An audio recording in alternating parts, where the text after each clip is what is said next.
नमस्ते। हाँ, ये लोग कैसे आप सब। चलिए कहानी शुरू करते हैं। जहाँ विनय अपनी माँ की तस्वीर अपने फ़ोन में देखकर बातें कर रहा होता है और कह रहा होता है कि माँ, मैं आपके काबिल बनना चाहता था। मैं चाहता था कि मैं इतना काबिल बनूं कि आप कोई चीज़ मुझसे मांगे तो मैं सोचना ना पड़े मुझे आपको देने में।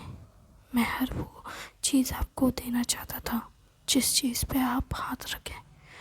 पर मैं आपके लिए इतना कामयाब होने में बिज़ी हो गया कि मैं छोटी छोटी खुशियाँ ही देना भूल गया आपको।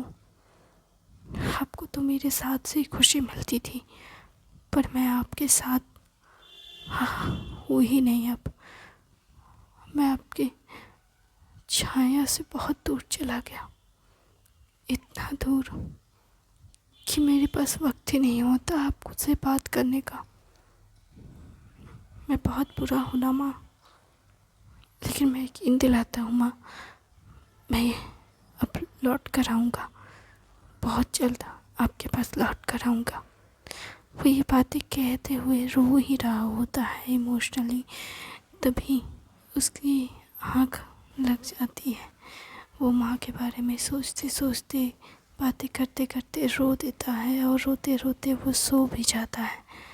फ़ोन हाथ में ही रह जाता है। जब वो सुबह उठता है तो दिखता है विनीता के बहुत सारे मैसेजेस आए हुए हैं। विनीता कहती है, सॉरी, मैं नींद में थी, मैं तुमसे रूडली बात नहीं करना चाहती थी, मुझे माफ़ कर दो, मैंने तुमसे ऐसी बात कर दी, I am sorry. Vinay messages पढ़कर हंसता है और कहता है, तुम गलत नहीं हो। वो ये मैसेज करता है और कहता है, तुम्हारी जगह मैं भी नींद में रहता और कोई मुझे इस तरह तंग करता तो शायद मैं भी गुस्सा होता। विनीता मैसेज में लिखती है फिर विनय का मैसेज पढ़ कि मैंने सोचा कि मेरा कोई कलीग है जो मुझे डिस्टर्ब कर रहा है, इसलिए मैं चिल्ला पड़ी, आई एम सॉरी। विनय कहता है, पहली बार है कि जब विनीता ने तुरंत मैसेज का रिप्लाई दिया हो, वरना ज़्यादातर एक बार मैं सुबह मैसेज करता तो दोपहर में मैसेज आता, दोपहर में मैसेज उसका आता तो मैं रात में मैसेज करता। ये पहली बार है दोनों एक टाइम पे मैसेजेस देख भी रहे हैं, रीड भी कर रहे हैं और मैसेज कर भी रहे हैं। विनय सोचता है कि मैं क्या कहूँ उसे। फ़िलहाल तो उसे गुड मॉर्निंग कह देता हूँ। वो गुड मॉर्निंग का मैसेज डाल कहता है, उम्मीद करता हूँ तुम्हारा सुबह की शुरुआत और हसीन हो, कल रात से भी ज़्यादा। वो मैसेज का मतलब सोच में पड़ जाती है कि ये कहना क्या चाहता है। फिर कहती है, गुड मॉर्निंग। वो ये कर कर चली जाती है एक फ़ोटो खींचने के लिए, और फ़ोटो पहाड़ों की होती है। पहाड़ों की फ़ोटो खींचकर वो विनय को सेंड करती है और कहती है, वेरी गुड मॉर्निंग। विनय तस्वीर को देखकर कहता है, इस तस्वीर में अगर तुम होती तो ज़्यादा अच्छा होता। विनीता फिर पहाड़ों के तरफ अपना आप को कर फिर फ़ोटो खींचती है और सेंड करती है गुड मॉर्निंग बोलकर। विनय उस तस्वीर को देखकर खुश होता है और कहता है, अब हुई ना सुबह की शुरुआत शानदार।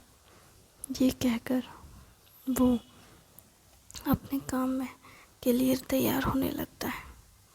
वॉक पे जाता है, फिर खाना बनाता है, खाना खाता है, रेडी होता है, बैंक के लिए जाने की तैयारी करता है। ऐसे दिन गुजरते रहते हैं। वो रोज़ रात में चेस के पजल्स भी सॉल्व करता है।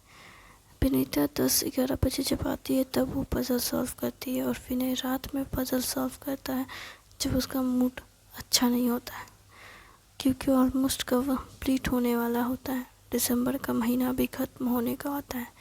दिन गुजरते हैं, वक्त के साथ साथ सब कुछ ठीक हो जाता है। उसकी माँ भी ट्रिप पे जाती है और वो बहुत मज़े करके आती है। उसके पिता को भी वक्त के साथ समझ आ जाता है कि वो अपनी पत्नी के बिना कितना अधूरा है, लेकिन वो ये भी समझ जाता है कि उसे भी खुश रहने के लिए मेरी ज़रूरत नहीं, उसे भी आज़ाद पंछी की तरह उड़ने की ज़रूरत है और मुझे उसे इस तरह घर में बांध कर नहीं रखना चाहिए। वो ये सारी बातें समझते हैं। वक्त धीरे धीरे गुजरता है, नया साल आने को होता है। तो चूँकि पहले ही विनय और विनीता ने एक दूसरे से नोट्स के ज़रिए बात कर रखी होती है कि नए साल से पहले हम मिलेंगे और न्यू ईयर साथ में सेलिब्रेट करेंगे, तभी वो मिलने वाले होते हैं। विनय भी ठान लेता है कि विनीता को सारी बातें बताएगा कि उसके रूम में कोई है, मतलब उसके घर में कोई है। जिस पर वो सोचता है कि मैं क्या करूं, कैसे लेकर जाऊं।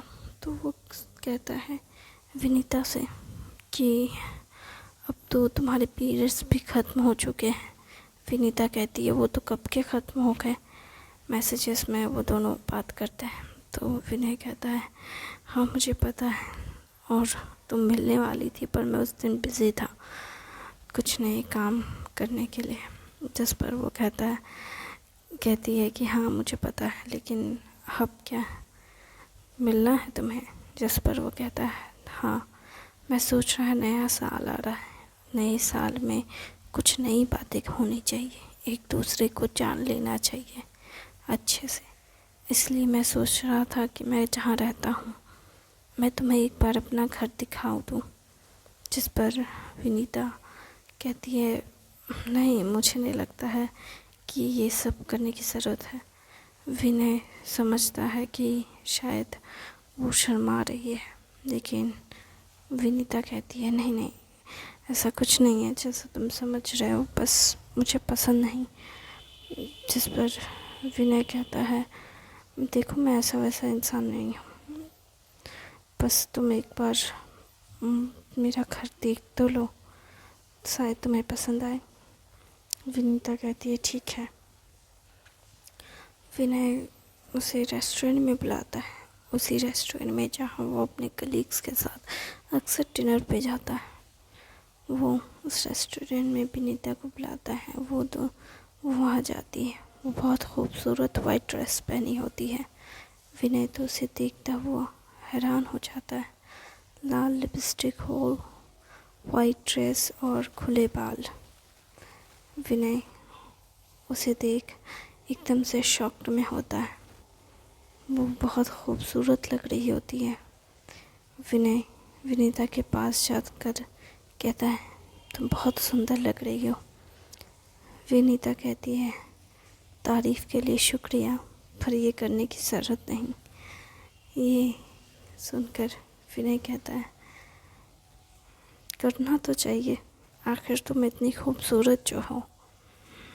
विनय फिर उसे का हाथ पकड़ उसे चेयर पर बैठाने के लिए आता है और फिर चेयर को उसके लिए खींचता है और उसे बैठने के लिए कहता है। विनीता बैठती है। फिर विनय उसे डिनर करवाता है। डिनर करने के बाद दोनों साथ में वॉक पे निकलते हैं। विनय कहता है मेरा घर यहाँ से सामने है, एक बार तुम मेरे घर चल कर तो देखो, मुझे तुम्हें किसी से मिलाना है।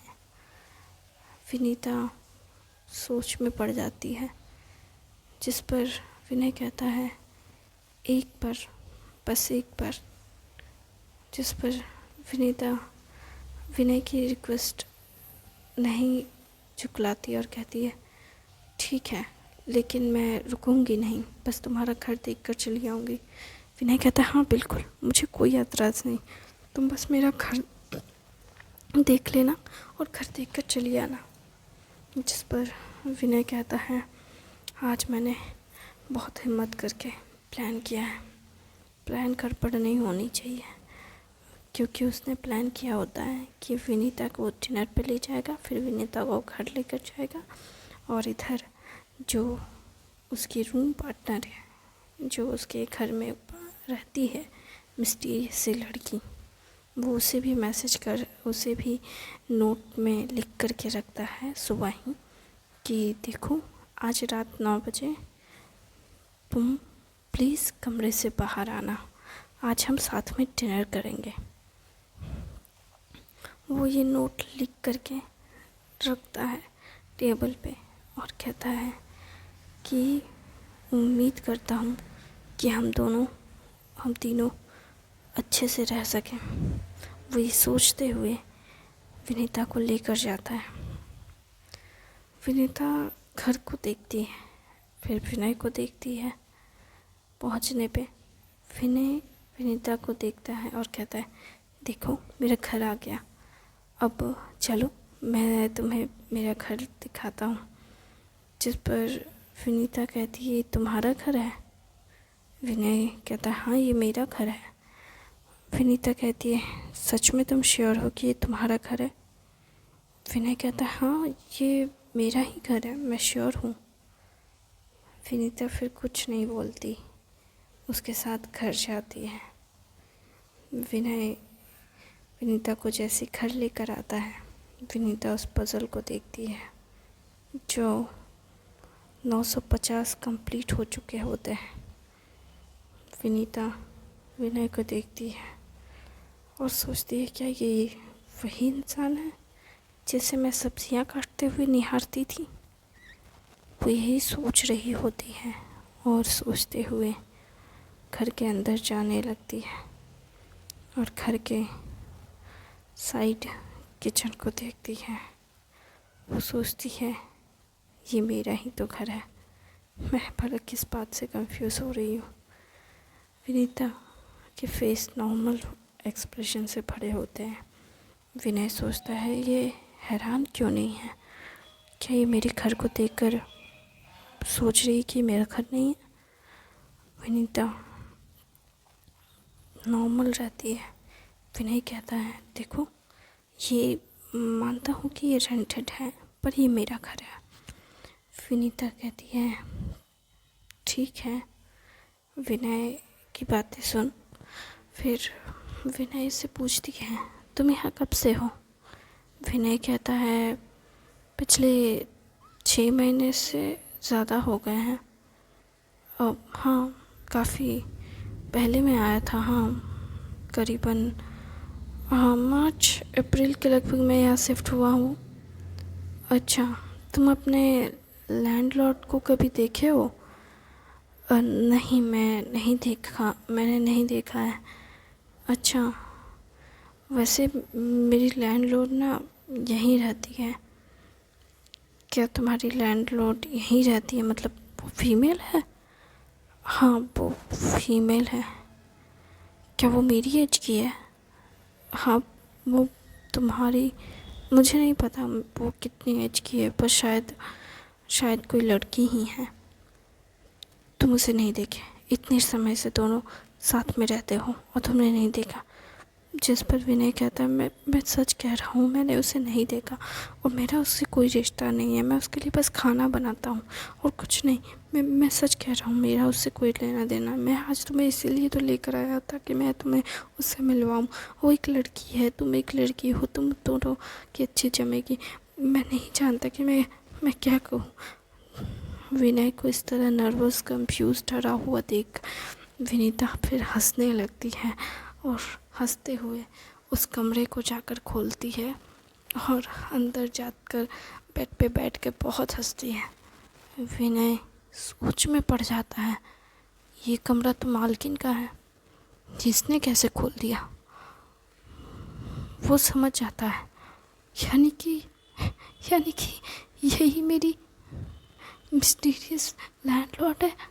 वो भी हंसने लगता है और हंसते हुए हैरानी के साथ उसके पास जाता है उस कमरे में और कहता है, क्या तुम सच में, यकीन नहीं होता, मैं 6 महीने से ज़्यादा वक्त से एक ऐसी लड़की के साथ रह रहा हूँ जो मेरे घर में, जिसका वो घर है, और मैं यकीन नहीं होता।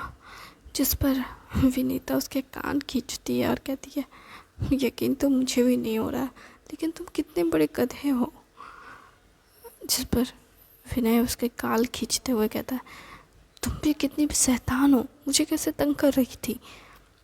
जिस पर विनय और विनीता दोनों कहते हैं, दर्द हो रहा है। फिर दोनों ही कहते हैं, तुम छोड़ो। विनय कहता है, विनीता कहती है, तुम छोड़ो। विनय कहता है, तुमने कान पकड़े पहले। विनीता कहती तुमने मेरा गाल पकड़ा है, छोड़ो। फिर दोनों एक दूसरे को छोड़ते हैं। फिर विनीता कहती है जाओ मेरे रूम से बाहर जाओ। विनय कहता है आज पहली बार तो इस रूम में घुसा हूँ, हमेशा सोचता था कि मालकिन क्या छुपाती है अपने कमरे में, इतना बंद रहता है। आज तो मैं इस कमरे को देखूँगा। वो बेड से उठता है और चारों तरफ देखने लगता है। वो कहता है वाह, ये एक पूरा दीवार रहता है जिसमें सिर्फ फ़ोटोज़ होते हैं जगह जगह की, पहाड़ों की, नदी की, और वो नेचर की इतनी सारी तस्वीरें एक बोर्ड पे टंगी होती है। वो देख कर कहता है कितना सुंदर है ये, वाह। और बहुत सारी जगहों की रहती है। तो वो देख कर कहता है ये तो लंदन की पिक्चर है ना। जिस पर वो कहती है हाँ ये लंदन की है, मैक्सिको की है, रशिया की है, ये शायद ग्रीक गई थी तब वहाँ ग्रीक की है, और ये इंडिया की है, ये जापान में गई थी तब जापान की है, और ये खैर छोड़ो, इससे फ़र्क नहीं पड़ता था। जिस पर वो कहता है तुम इतनी जगह घूम चुकी हो। जिस पर वो कहती है हाँ, तुम्हें क्या लगता है मैं घर पे रहती हूँ क्या? मुझे यकीन नहीं होता, तुम इतनी जगह घूम चुकी हो। मुझे लगता था कि अच्छा एक बात बताओ, तुम अपनी लैंडलॉर्ड को बिल्कुल नहीं पसंद करते थे ना? नहीं नहीं, मैं पसंद करता हूँ ना मेरी लैंडलॉर्ड को, कितनी अच्छी तो है मेरी लैंडलॉर्ड। अच्छा, मैंने सुना था उससे, क्या बोल, उसका नाम याद नहीं आ रहा। हाँ जो भी हो, वो हमेशा कहता था कि तुम बिल्कुल नहीं पसंद करते मुझे, तुम्हें बिल्कुल नहीं पसंद मेरी हरकतें। तुम्हें लगता था कि मैं बहुत खड़ूस, घमंडी, पैसों की अमीरज़ादी, बिगड़ी हुई और बेफालतू के माँ बाप के पैसे बिगड़ी हुई। हाँ तुमने ऐसे कुछ कहा था, याद नहीं आ रहा मुझे। हाँ मेरे डीलर ने बताया था मुझे, कहा था कि वो सोचता है कि आप बहुत बुरी हो। हाँ ऐसा कुछ कहा था तुमने। नहीं नहीं, मैं ऐसा कुछ, मैं बस कहता था कि तुम्हारे पास इतनी प्रॉपर्टी है इसलिए तो तुम फोटोग्राफी कर रही हो, नहीं तो कोई जॉब नहीं कर लेती। अच्छा, तुम्हें पता है सपने नाम की भी कोई चीज़ होती है। हाँ ठीक है, लेकिन मैं बस इतना ही कह रहा था कि तुम मुझे समझ नहीं आता कि जो इंसान अपने सपने, अपनी ख्वाहिशों के बारे में सोचता है तो उसे लोग स्वार्थी, लालची, घमंडी, मतलबी क्यों कहते हैं। हाँ, फैमिली के बारे में सोच करके जॉब ले करके काम करो तो ठीक, और अगर अपने सपने, अपने पैशन को फॉलो किया तो गलत क्यों? मैं मतलबी किस हिसाब से हूँ? मेरे माँ बाप भी बहुत अच्छे खोज करता थे, वो दुनिया भर में घूम घूम के खोज करते थे। उसी के दौरान उनका एक रोड एक्सीडेंट हो गया, उनकी डेथ हो गई, और मैंने मेरे माँ बाप से ज़िंदगी को खुल के जीना सीखा है। ज़िंदगी हमें एक ही बार मिलती है और हमें अपनी ज़िंदगी को खुल के जीना चाहिए, खुशी और प्यार के साथ। और तुम मेरे माँ बाप के बारे में उल्टी सीधे बातें कर रहे हो। नहीं, मैं ऐसा कुछ नहीं कह रहा, मैं तो बस कह रहा हूँ कि तुम बस अपनी ज़िंदगी को बहुत लाइटली लेती हो और कुछ नहीं। देखो सब कुछ ठीक है, अपने सपनों को, अपने पैशन को फॉलो करना गलत नहीं है, लेकिन अपने आप को भी तो देखना चाहिए ना। क्या क्या देखना चाहिए अपने आप को? जिस पर वो कहते हैं कि मतलब मैं ये कह रहा हूँ कि तुम खुद सोचो ना कि अपने आप को देखना भी ज़रूरी है ना, कि मान लो अगर तुम्हें कुछ हो गया तो तुम्हारी फैमिली परेशान हो जाएगी ना। जिस पर वो कहती है मेरे पास हेल्थ इंश्योरेंस है, लाइफ इंश्योरेंस है, मेरे पास सब चीज़ है, मुझे कुछ भी होगा तो मैं अपने खर्चे उठा सकती हूँ, ठीक है। मेरी इतनी तो इनकम है कि मेरी फैमिली को मेरे खर्चे उठाने की ज़रूरत नहीं है। तुम जो भी काम करो उस काम में इतना पैसा तो होना ही चाहिए कि तुम्हें कभी भी किसी और पे डिपेंडेबल नहीं होना चाहिए। और मेरा पैशन के साथ मेरा पैसा दोनों ही जुड़ा हुआ है, और मैं ऐसे पैशन में हूँ जिसमें पैसा अनलिमिटेड है। थैंक यू वेरी मच इस कहानी को सुनने के लिए। मुझे उम्मीद है आपको अच्छी लग रही होगी।